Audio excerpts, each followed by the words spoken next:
अस्सलाम वालेकुम।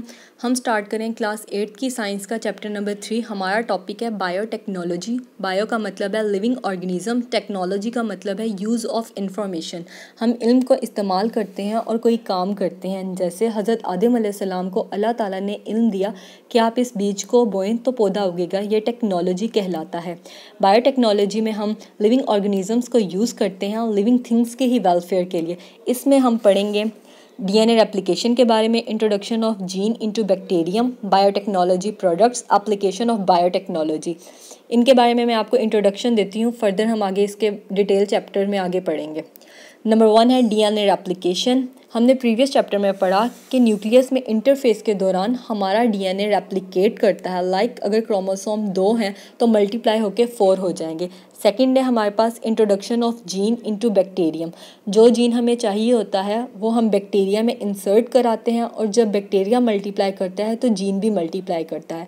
थर्ड है हमारे पास बायोटेक्नोलॉजी प्रोडक्ट्स। इन प्रोडक्ट्स के बारे में हमने पढ़ना है कि हम इनको बायोटेक्नोलॉजी में यूज़ करते हैं। जैसे योगर्ट है, दही, हम माइक्रो ऑर्गेनिजम्स को यूज़ करके दही बनाते हैं और इसको फूड के तौर पर भी इस्तेमाल करते हैं। मेडिसिन्स वगैरह भी हम माइक्रो ऑर्गेनिजम्स के ज़रिए हासिल करते हैं। नंबर 4 है हमारे पास एप्लीकेशन ऑफ बायोटेक्नोलॉजी।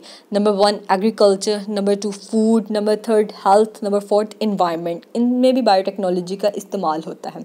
अब हम बुक में देखते हैं Biotechnology.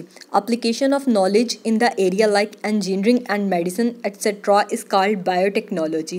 Next biotechnology की define आ रही है that technology in which living things are used in different way to help and benefit human beings is called biotechnology. इसमें क्या होता है, हम living organisms को use करते हैं living things के ही welfare के लिए, उसे कहते हैं biotechnology. Microorganisms are used in making bread, yogurt, cheese, vinegar and several medicines. जैसे मैंने आपको पीछे बताया कि माइक्रो ऑर्गेनिजम्स यूज्ड होते हैं योगर्ट बनाने में, ब्रेड बनाने में, चीज़ बनाने में, विनीगर और डिफरेंट काइंड्स की मेडिसिन्स वगैरह में। Fermentation, tissue culture and genetic engineering etcetera are the process and techniques in which microorganisms are used for making many industrial products in the research work. In this chapter some principles and technique are used in biotechnology. कुछ हम principles और techniques पढ़ेंगे जो इस्तेमाल होती हैं biotechnology में। General application of biotechnology in the field of agriculture में भी इसका इस्तेमाल होता है, इन्वायरमेंट में भी, हेल्थ में भी, फूड में भी, फूड प्रोडक्शन में एंड प्रिजर्वेशंस वगैरह में। प्रिजर्वेशन महफूज करना। आगे देखें हम relationship between chromosomes, DNA and genes. ये हम सारा कुछ प्रीवियस चैप्टर में पढ़ चुके हैं। As we have learn in the previous chapter there is a close structural and functional relationship.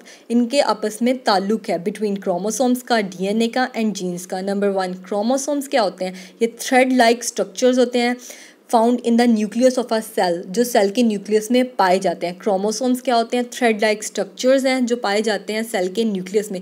They are made up of DNA and protein. ये किससे बनते हैं? डीएनए एंड प्रोटीन से। डीएनए क्या होता है? हेरिडिटरी मटेरियल है, ये भी हम प्रीवियस चैप्टर में पढ़ चुके हैं। Genes the section of DNA are located on chromosomes. Chromosomes में क्या पाए जाते हैं? जीन्स पाए जाते हैं and control the development of hereditary character in an organisms. Number 4 in human cells में there are more than 1000 genes on a single chromosome. एक सिंगल क्रोमोसोम में 1000 से ज़्यादा जीन्स पाए जाते हैं।